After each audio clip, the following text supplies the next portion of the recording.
Hello friends, क्या हाल चाल है जी। सब ठीक ठाक, सब अच्छे हैं। दोस्तों, ये वीडियो मैं उस समय रिकॉर्ड कर रहा हूं जिस समय अब हमारे पास टाइम आ गया है अपनी जीएसटीआर रिटर्न सबमिट करने का, जीएसटी रिटर्न सबमिट करने का। सितंबर का महीना अभी अभी खत्म हुआ है, अक्टूबर का महीना चल रहा है। तो सितंबर के महीने की रिटर्न हमने अक्टूबर में सबमिट करनी है। कौन सी रिटर्न की बात कर रहा हूं मैं? अगर मैं जीएसटीआर 1 की बात कर रहा हूं तो 11 तारीख, और इसी प्रकार से अगर मैं 3B की बात कर रहा हूं तो 20 तारीख। लेकिन एक और मजेदार बात यह है कि अगर आप मंथली बेसिस पे रिटर्न सबमिट नहीं करते हैं जीएसटी की और क्वार्टरली बेसिस पे करते हैं, तो सितंबर का क्वार्टर अभी भी खत्म हुआ, अब अक्टूबर का महीना है, आपके पास टाइम पीरियड है। आप जीएसटीआर 1 और फिर जीएसटीआर 3B अपनी फाइल करेंगे। जब आप जीएसटीआर अपनी सबमिट करेंगे तो अगर उसके अंदर तो आपने खूब सारी ट्रांजैक्शंस करी हैं, फिर तो आपको प्रॉपर अपनी सारी अकाउंटिंग करके सारी फॉर्म्स की डिटेल्स, सारे इनवॉइसेस की डिटेल्स आपको सबमिट करनी है। लेकिन आप में से शायद कुछ लोग ऐसे हों जिन्होंने जीएसटीआर नंबर लिया तो हुआ है, जीएसटी नंबर है तो सही आपके पास, लेकिन आप उसमें कोई बहुत ज्यादा ट्रांजैक्शंस नहीं कर रहे हैं। मेरे स्टाफ के अंदर भी एक सज्जन है, उन्होंने भी शौक में जीएसटी नंबर लिया, लेकिन किसी प्रकार की कोई ट्रांजैक्शन नहीं होती है उनकी। पहले ना मंथली बेसिस पे था, अब क्वार्टरली करते हैं तो क्वार्टरली बेसिस पे भी नहीं है। तो अब अगर आपने अपना जीएसटी नंबर लिया हुआ है तो चाहे ट्रांजैक्शन हो या ना हो, आपके गले में घंटी तो बंद गई, वो तो बजानी पड़ेगी। दैट मीन्स आपको जीएसटी रिटर्न अपनी फाइल तो करनी पड़ेगी, चाहे वो आप जीएसटीआर 1 की बात करें या 3B की बात करें। अब ये जो रिटर्न्स हैं, ये रिटर्न सबमिशन कैसे होगा? तो एक तरीका तो बड़ा आसान सा है कि आप प्रॉपर अपनी अकाउंटिंग करें और प्रॉपर अकाउंटिंग करके फिर कुछ यूटिलिटीज हैं, कुछ सॉफ्टवेयर हैं, उनको यूज करके अपनी रिटर्न सबमिट करें। लेकिन मैं आज आपके लिए एक अल्टरनेटिव तरीका लेके आया हूं जीएसटी रिटर्न फाइल करने का। यह तरीका तब अप्लाई होगा जब आपके पूरे महीने में या पूरे क्वार्टर में किसी प्रकार की कोई भी ट्रांजैक्शन नहीं है। जब ट्रांजैक्शन नहीं है, ना आपका कोई आउटवर्ड है ना आपका कोई इनवर्ड है, तो वहां पे आपकी रिटर्न बन जाती है निल रिटर्न। अब जरा सोचिए कि कोई एक रजिस्टर्ड पर्सन किसी भी प्रकार का कोई बिजनेस नहीं कर रहा, कोई ट्रांजैक्शन नहीं कर रहा, लेकिन अगर उसको ये कह दिया जाए कि रिटर्न फाइलिंग करने के लिए आप किसी अकाउंटेंट के पास जाओ, किसी चार्टर्ड अकाउंटेंट के पास जाओ, और वो रिटर्न फाइल करने के लिए आपसे कुछ भी 200, 500, 700, 1000 रुपये चार्ज करेगा, तो भाई एक व्यक्ति ये बोलेगा कि मैंने पूरे क्वार्टर में या पूरे महीने में मैंने किसी भी तरह की कोई ट्रांजैक्शन नहीं करी है। जब मैंने कोई ट्रांजैक्शन करी नहीं, मैंने कुछ खरीदा नहीं, मैंने कुछ बेचा नहीं, मेरी जीरो रिटर्न है, तो फिर मैं 500-700 रुपये, 1000 रुपये क्यों पे करूं किसी को? और बात भी बिल्कुल जायज है, किसी को भी पे करना पिंच करेगा। और इसी सिलसिले में हमारी भारत सरकार ने एक बहुत अच्छा काम किया कुछ समय पहले। आप मान कर चलिए कि लगभग 1.5 से 2 साल पहले एक नया सेक्शन हमारे कानून के अंदर इंट्रोड्यूस करा, जिसका नंबर है 67A। ये सेक्शन 67A क्या बताता है? ये सेक्शन 67A कहता है कि अगर आपके निल रिटर्न है तो आप वो निल रिटर्न सिंपल एक एसएमएस के जरिए फाइल कर सकते हैं। बिल्कुल ठीक सुना आपने, मैंने भी बिल्कुल ठीक कहा कि एक सिंपल एसएमएस के जरिए आप अपनी निल रिटर्न सबमिट कर सकते हैं। अब ये जो निल रिटर्न है, ये निल रिटर्न जो है ये कैसे होगी? पहले तो ये समझ लो निल रिटर्न कहते किसको है। निल रिटर्न किसको कहेंगे? निल रिटर्न का मतलब है एक ऐसी रिटर्न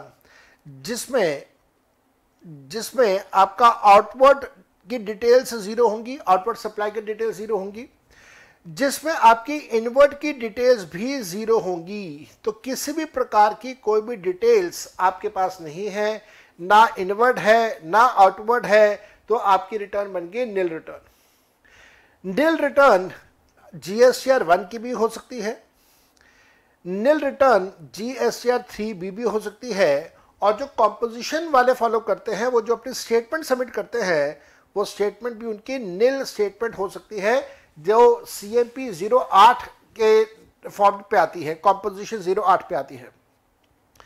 नील का मतलब हो गया कि साहब आपकी सारी जो डिटेल्स है इनवर्ट की, आउटवर्ट की और स्टेटमेंट की, वो सारी की सारी जो डिटेल्स है उसमें जीरो डाटा है, कोई डाटा नहीं है, कोई ट्रांजैक्शन नहीं है। तो ऐसे केस में आप सिंपल मोबाइल के थ्रू, एसएमएस के थ्रू आप अपनी रिटर्न सबमिट कर सकते हैं। प्रोसीजरल पार्ट उसका बहुत आसान है, बिल्कुल भी मुश्किल नहीं है। आपको क्या करना होगा, आपको क्या करना होगा, मैं आपको प्रोसीजर यहां पे बता रहा हूं। बहुत आसान है जी। आप अभी बैठे बैठे अपनी रिटर्न फाइल कर सकते हैं, जीरो रिटर्न, और तुरंत हाथों हाथ आप अपने जीएसटी पोर्टल पे देखिएगा आपकी रिटर्न वहां पे शो होनी शुरू हो जाएगी, दैट इज रिटर्न फाइल्ड। आपने क्या करना है, अपना मोबाइल फोन उठाइए, मोबाइल फोन में एसएमएस का ऐप खोल लीजिए, और एसएमएस ऐप खोल के आपने एसएमएस भेजना है इस नंबर के ऊपर 14409। तो ये नंबर 14409, ये नंबर आपको याद रखना है। अब इस मोबाइल नंबर को फीड करने के बाद आपने एक एसएमएस टाइप करना है। एसएमएस क्या टाइप करेंगे आप, एसएमएस में आप सबसे पहले लिखेंगे जीरो या निल। जीरो नहीं लिखना, निल रखना है कैपिटल्स में, NIL।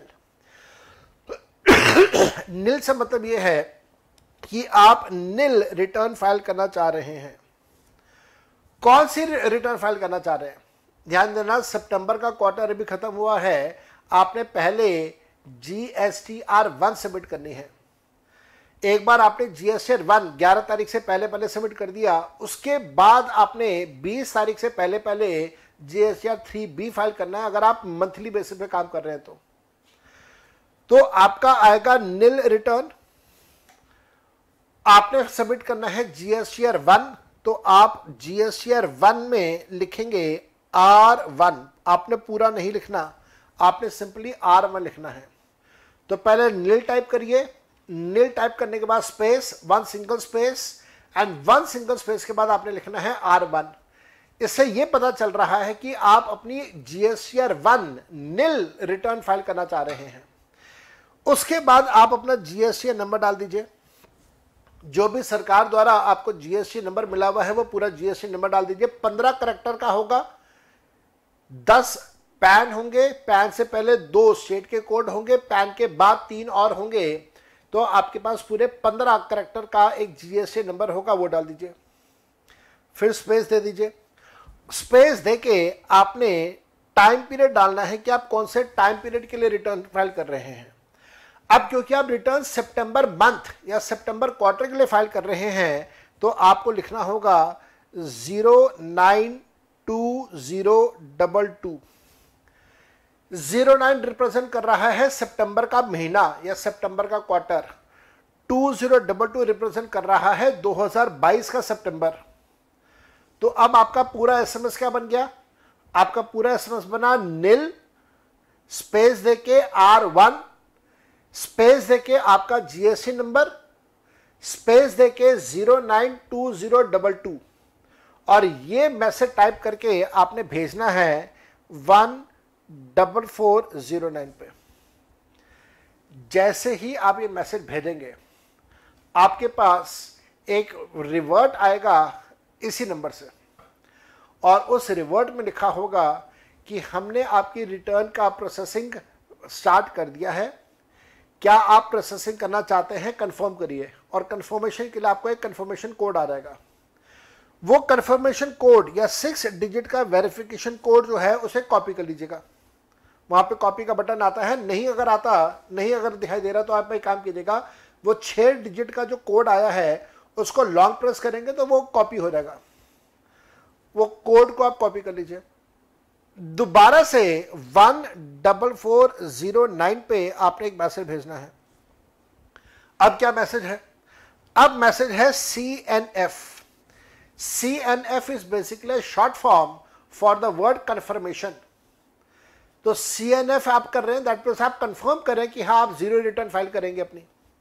तो CNF कौन सी रिटर्न में आपने फाइल करनी है, आपने R1 फाइल करनी है, तो R1 लिखिए।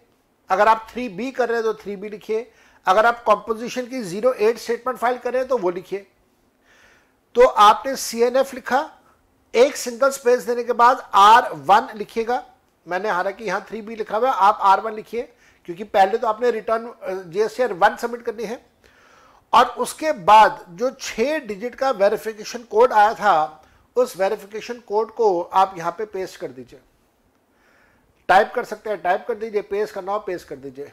जैसे ही आप ये कोड लिख के 14409 पे भेजेंगे तो आपके पास फिर से एक मैसेज आएगा जिसमें कहा जाएगा कि आपकी रिटर्न फाइल हो गई है, और उसका आपको एक ARN नंबर भी दे दिया जाएगा, जिससे आपको ये पता चल जाएगा कि आपकी रिटर्न सक्सेसफुली फाइल हो गई है। फिर भी मन की तसल्ली करने के लिए काम और कर लीजिएगा, GST पोर्टल खोल लेना अपना। आप अपना GST पोर्टल खोलेंगे तो उसमें आपका रिटर्न्स का जो डैशबोर्ड है वहां चले जाना, और रिटर्न्स के डैशबोर्ड में सामने सामने आपको दिखाई दे जाएगा कि आपके सितंबर मंथ या सितंबर क्वार्टर का GSTR 1 फाइल हो चुका है। तो 11 तारीख तक आपको ये वाला काम पूरा करना है, अगर आप मंथली बेसिस पे काम कर रहे हैं तो। नहीं तो 13 तारीख की डेट आ जाएगी आपके पास, और उसके बाद जैसे ही 20 तारीख आएगी, या फॉर दैट मैटर अगर आप क्वार्टरली बेसिस पे काम कर रहे हैं तो 24 तारीख आएगी। 24 या 22 डिपेंड कर रहा है कि आप कंट्री के कौन से पार्ट में हैं। तो अगर जैसे मैं दिल्ली में हूं तो मेरे लिए डेट आती है 24 तारीख, तो 24 तारीख को या 24 तारीख से पहले अपना GSTR 3B इसी तरीके से फाइल कर देना। फॉर्मेट यही है, बस यहां पे बदलाव होता रहेगा। फॉर्मेट एग्जैक्टली ये है, बस यहां पे बदलाव होता रहेगा। अगर आपने 3B फाइल करनी है तो आप 3B लिखेंगे, R1 फाइल करना है तो R1 लिखेंगे, कंपोजिशन का स्टेटमेंट फाइल करना है तो आप C8 लिखेंगे। Rest everything will remain same. लेकिन कुछ बातें आप याद रखिएगा, ये आपके पास ऑप्शनल मेथड है। ये ऑप्शनल मेथड है, कोई कंपलसरी नहीं है। ऐसा नहीं है कि आपको SMS के जरिए ही रिटर्न फाइल करनी है और नॉर्मल तरीके से पोर्टल पर जाके रिटर्न फाइल नहीं कर सकते, ऐसा नहीं है। आप पोर्टल पर जाके नॉर्मल तरीके से रिटर्न फाइल कर सकते हैं। उसका अल्टरनेटिव है कि आप सिंपली SMS के जरिए भी रिटर्न फाइल कर सकते हैं। तो ये आप ध्यान रखना, और इस चीज का भी ध्यान रखिएगा कि अगर आप GSTR 4 फाइल कर रहे हैं या अगर आप एनुअल रिटर्न फाइल करना चाहते हैं तो फिर आपके लिए ये वाला ऑप्शनल मेथड भी अवेलेबल नहीं होगा। आप इस मेथड को यूज करिए, आप भी यूज करिए, अपने दोस्तों को भी बताइए। आपको यह वीडियो कैसा लगा ये जरूर जरूर जरूर मेरे को बताइएगा। आपको ये सिस्टम, ये तरीका आपको कैसा लगा मेरे को बताइएगा। हमारे इस चैनल को, टिकटॉक टैक्स के चैनल को आप सब्सक्राइब कर लीजिए। इसी प्रकार के और बहुत सारे अमेजिंग वीडियोस मैं आप लोगों के लिए लेके आता रहूंगा, जिसमें डे टू डे प्रोसीजरल की बातें होंगी और बहुत सारा बेनिफिट आपको मिलेगा।